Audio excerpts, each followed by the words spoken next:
আমার 3 বছর বয়সে আমার মা মারা যায় আর আমার 8 বছর বয়সে আমার বাবা মারা যায়। এতিম একটা মেয়ে আমি। দাদি দাদা কাকা কাকি এবং কি ফুপি কেউই নেই আমার। শেষ আশ্রয় বলতে আমার মামার বাড়িতে আমার জায়গা হয়, তাও ওইখানে মামির অত্যাচারে আমি অনেক বেশি কষ্টে থাকতাম। আর তাছাড়া আমার কিছু করারও ছিল না, কারণ আমার কোনো জায়গা ছিল না। খুবই অল্প বয়সে আমার মামা মামি আমাকে বিয়ে দিয়ে দেয়। আমার যখন 13 বছর বয়স তখনই আমার বিয়ের সম্বন্ধ আনা শুরু করে দেয়। এর মধ্যে আমার যখন 14 বছর বয়সে পড়ি তখনই আমার বিয়ে হয়ে যায় এক ছেলের সাথে। আলহামদুলিল্লাহ খুবই ভালো ফ্যামিলিতে আমার বিয়ে হয়। আমার আর কোনো কষ্ট থাকে না আমার বিয়ের পর। বিয়ের আগে 14 বছর বয়স পর্যন্ত আমি অনেক কষ্ট করেছি। অনেক কান্নাকাটি করার কারণে আমার মামি দয়া করে আমাকে ক্লাস 5 পর্যন্ত পড়িয়েছে।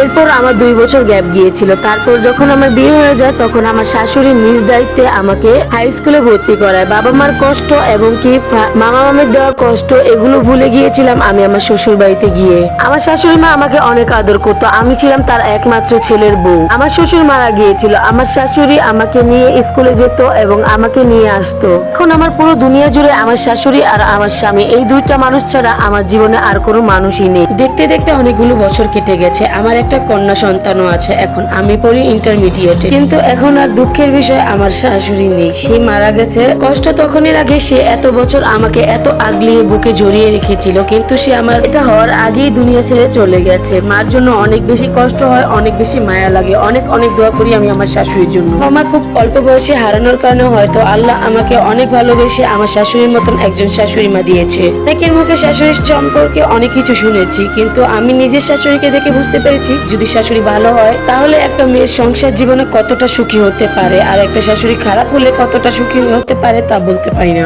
আলহামদুলিল্লাহ সারাটা জীবন যতদিন বেঁচে যাব আমি আমার শাশুড়ির জন্য মোনাজাতে কেঁদে কেঁদে আল্লাহর কাছে দোয়া চাইবো। আর সকলের জন্য দোয়া করবো যেন আমার শাশুড়ির মতন একজন ভালো মানুষ সকলের শাশুড়ি হিসেবে পায়। মাঝে মাঝে আমার শাশুড়ির কথা মনে করে আমি অনেক বেশি কান্না করি। কেন এত তাড়াতাড়ি সে আমাদের থেকে চলে গেল অনেক দূরে। কয়েকটা বছর শুধু তাকে কাছে পেয়েছিলাম আর তার ভালোবাসা পেয়েছিলাম। এত অল্প সময় পাবো আমি কখনোই ভাবিনি। মাঝে মাঝে নিজেকে নিজে কপালপুরি মনে করি, কেননা ছোটকালে বাবা মাকে হারালাম, তারপর মামা মামের কষ্ট থেকে একটু নিস্তার পেলাম বিয়ের পর। আর ওইখানে এসে যতটা ভালোবাসা পেয়েছি আমার জীবনে সব দুঃখ কষ্ট মুছে গেছে। আমার শাশুড়ির ভালোবাসার কাছে আমার সব দুঃখ কষ্ট হার মেনে গেছে। আল্লাহর কাছে আমি অনেক দোয়া করি যেন সে আমার শাশুড়িকে জান্নাত নসিব করে।